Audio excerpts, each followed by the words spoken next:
Qualcomm may be preparing to bring some of its most important Snapdragon chips back to Samsung's foundry. For the past few years, Samsung's chip manufacturing arm has struggled to convince major clients to trust it with fab designs.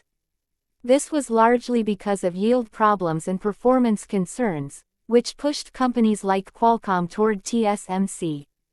The latter, as a result, became the default choice for manufacturing smartphone processors for almost all big giants, including Apple, Qualcomm, and Google.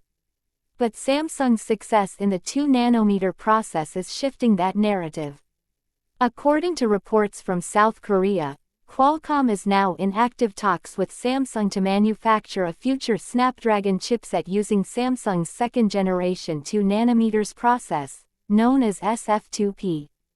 In fact, Qualcomm CEO Cristiano Amon confirmed during CES 2026 that discussions between the two companies are moving forward.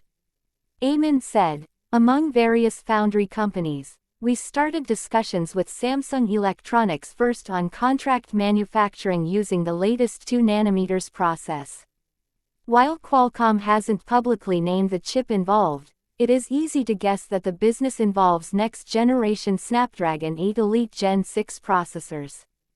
Qualcomm has relied heavily on TSMC for its high-end Snapdragon chips in recent years, largely due to concerns around Samsung's consistency at smaller process nodes. If Qualcomm is now willing to bet on Samsung for 2-nanometers production, it suggests Samsung has achieved maturity, power efficiency, and yields in its chip manufacturing. Samsung has already announced that it will mass-produce 2-nanometers chips ahead of its rivals, starting with its own Exynos 2600 processor, which is expected to power the Galaxy S26 lineup.